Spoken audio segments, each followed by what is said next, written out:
സ്ഥലം M L A കൂടിയായ കോവൂർ കുഞ്ഞുമോനാണ് ഉള്ളത്. എം എൽ എ ഇതിന്റെ നടപടിക്രമങ്ങളടക്കം പൂർത്തിയാവുകയാണ്. എന്നത്തേക്കാണ് സംസ്കരണക്കുള്ള കാര്യങ്ങൾ ക്രമീകരിച്ചിട്ടുള്ളത്? ഇപ്പം ഇന്ന് തന്നെ നിരന്തരം അവിടെ മാതാവിനെ വിളിക്കാൻ ഞങ്ങൾ ശ്രമിച്ചു. മുഖ്യമന്ത്രിയുടെ ഓഫീസുമായി ബന്ധപ്പെട്ട് ഇപ്പോൾ തുർക്കിയിലാണ് അവരുള്ളത്. തുർക്കിയിൽ നിന്നും മെസ്സേജ് ഇതുവരെ നമുക്ക് കിട്ടിയിട്ടില്ല.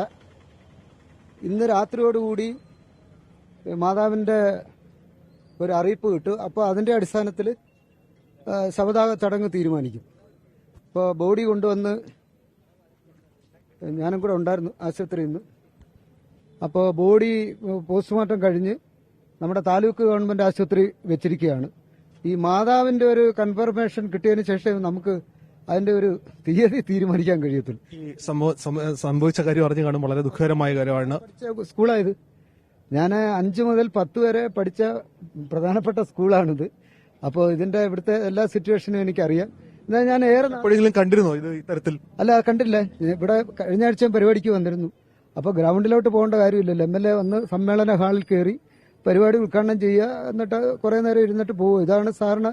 ഞാൻ ഇതുവരെ ആ ഗ്രൗണ്ടിൽ പോയിട്ടില്ല. പണ്ട് കളിക്കാൻ ഇറങ്ങിയതല്ല, പിന്നെ പോയിട്ടുണ്ട്. ഈ വൈദ്യുതി ലൈൻ ഈ വഴി ഉണ്ടായിരുന്നു ലൈൻ ഉണ്ടായിരുന്നു നേരത്തെ. കുറച്ച് ഈ സ്കൂളിന്റെ തൊട്ടപ്പുറത്തും 2-3 വീട്ടുകാരുണ്ടായിരുന്നു. പിന്നെ അവർക്ക് ലൈൻ പിടിക്കുന്നതിന് വേണ്ടിയാണ് പ്രധാനമായി ഈ ലൈൻ അങ്ങോട്ട് ഇത് മാറ്റുമോ? തീർച്ചയായിട്ടും KCB ഉദ്യോഗസ്ഥരായിട്ട് ഞാൻ രാവിലെ വിളിച്ചു. എന്താണ് സംഭവിച്ചത് അത് പരിശോധിക്കപ്പെടും.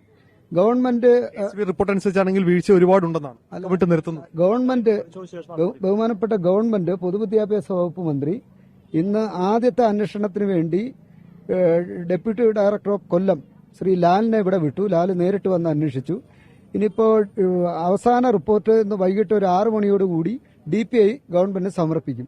അതിന്റെ അടിസ്ഥാനത്തിൽ ഉചിതമായ തീരുമാനമെടുക്കും. എവിടെങ്കിലും വീഴ്ചകളോ പോരായ്മകളോ ഉണ്ടെങ്കിൽ ഇനി അങ്ങനെ ആവർത്തിക്കപ്പെടാതിരിക്കാനുള്ള ക്രമീകരണം ഒരുക്കും. ഒരു സംശയമില്ല. മരണത്തിൽ ഞങ്ങൾ നല്ലപോലെ വേദനിക്കുന്നു. ഈ സമൂഹം ഒന്നാകെ വേദനിക്കുകയാണ്. ഇങ്ങനെ ഒരു സംഭവം ഇനി ആർക്കും ഉണ്ടാകരുത്. അതാണ് നമ്മുടെ ഒരു തീരുമാനം. അതാണ്, ഇനി ആർക്കും അങ്ങനെ ഒരു ദുരന്തം ഉണ്ടാകരുത്. ഇപ്പൊ തന്നെ ഈ നിയോജകമണ്ഡലത്തിലെ മുഴുവൻ സ്കൂളുകൾക്കും ഇന്റിമേഷൻ കൊടുത്തു കഴിഞ്ഞു. അൺഫിറ്റായ സ്കൂൾ ക്ലാസ്സിലിരുന്ന് കുട്ടികളെ പഠിപ്പിക്കരുത്. ഇത് പരിശോധിക്കേണ്ട സമയം ഇതല്ലായിരുന്നു.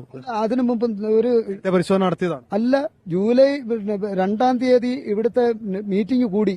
അതിനകത്ത് KSCB ഉദ്യോഗസ്ഥന്മാരുണ്ടായിരുന്നു, സ്കൂൾ മാനേജ്മെന്റ് ഉണ്ടായിരുന്നു. അതേപോലെ തന്നെ ബന്ധപ്പെട്ടവരെല്ലാം ചേർന്നാണ് ഇവിടെ ഈ ഫിറ്റ്നസ് പരിശോധിച്ചതിന് ശേഷം ബാക്കി കാര്യങ്ങൾ എടുക്കാം. അങ്ങനെയാണ് തീരുമാനിച്ചിരിക്കുന്നത്.